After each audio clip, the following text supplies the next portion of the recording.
Welcome back. You know, we are so excited because we have our family, our partners here. And with Leket Israel, we've got Ray MacDonald. Ray is so happy, just so good to see you. Wonderful. Shalom, Shalom shalom. Aleichem. Yes. Peace be unto you. Yes. I Great to love be here that with you. that accent, you know. Do that again, Ray. Yeah. Which, shalom, shalom aleichem.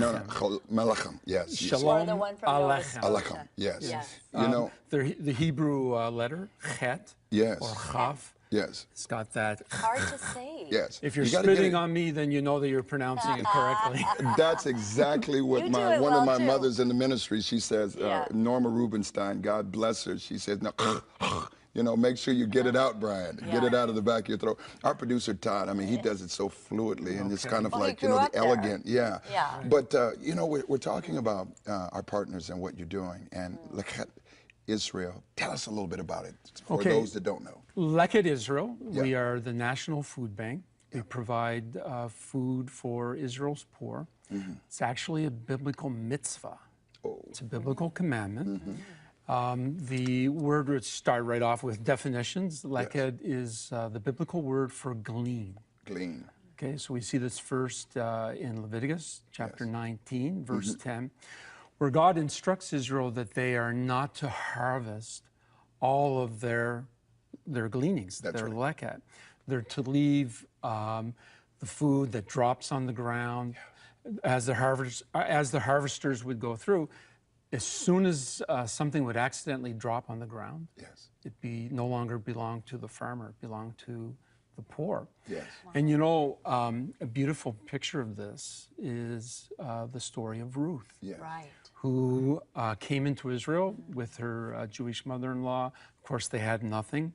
And she did the work of Leket in the fields of Boaz. In fact, we can even remember Boaz instructing his men to intentionally drop some things on the ground. So kind of the modern adaptation on that Right. is, you know, Israel has a great deal of poverty, and most Christians are surprised to find that. I was You know, surprised just now when you were telling me that. most of what we learn about Israel, you know, is from watching the news, and of course we hear about conflict and we hear about, you know, security and so on. But over a quarter of Israelis are not getting the daily food that they need to have. Conversely, you know, you both were recently in Israel. We know that this land that was desert for so long is blooming once again.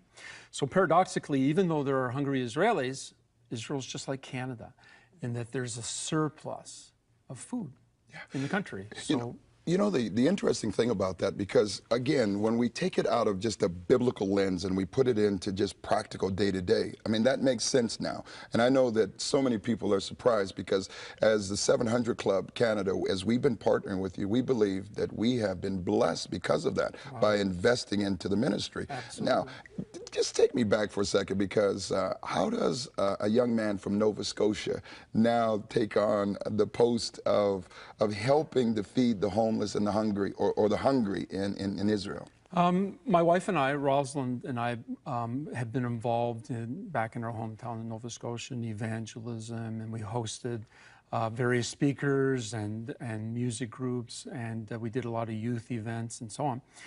But in the year 2000, we just felt God speaking to our hearts. You know, Israel has always been important to us, as it is to so many Christians, but we felt God literally put the brakes on us, and He wanted to move us in a completely different direction.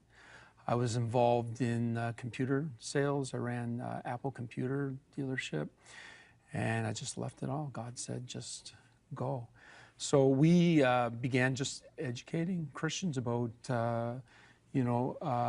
God's love for Israel.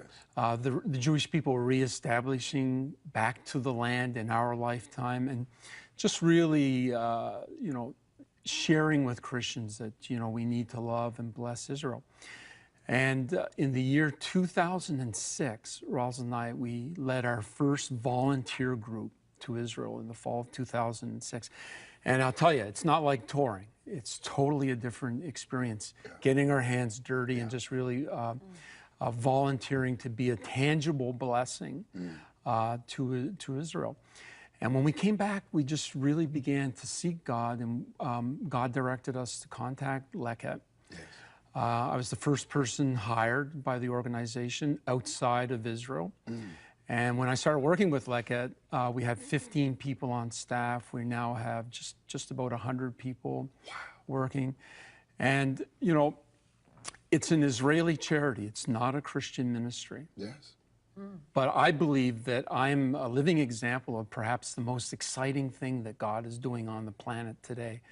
And that's bringing Christians and Jews together for his purposes for Israel.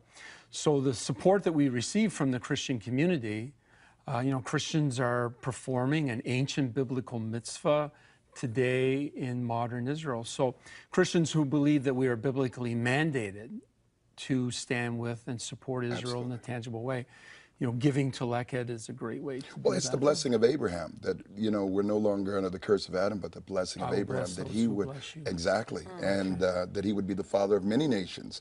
And now they're being engrafted. Hallelujah. And we're being brought back into the fullness of that, both natural and also spiritual. So absolutely.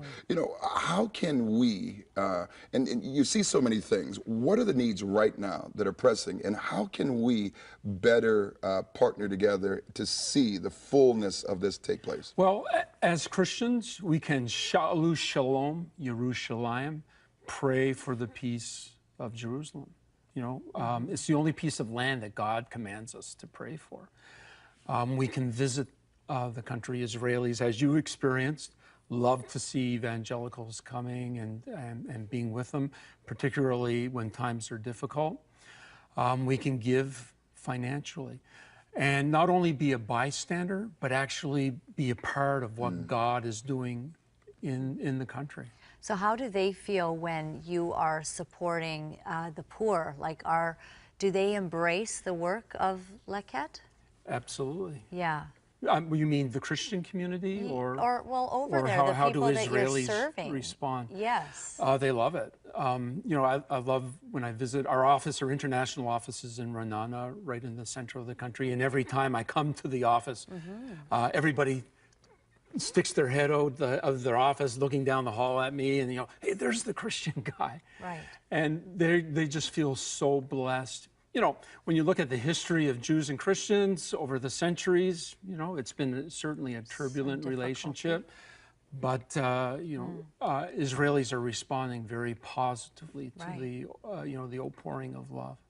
Well, you have definitely got our undivided support, and we are excited about what you're doing. A Canadian that is in the land and helping with Leket. And we can't forget what God did in the days of Boaz and Ruth, that he allowed a Gentile to be joined into the covenant which the Messiah came out of because of the generosity. Thank you, Ray. Thank we you, look Brian. forward to the good reports that are coming back in. And if you'd like to find out a little bit more about that, 1-855-759-0700. And we've got prayer partners that can pray with you, but also help you to come into an agreement with that purpose that God has. We'll be right back.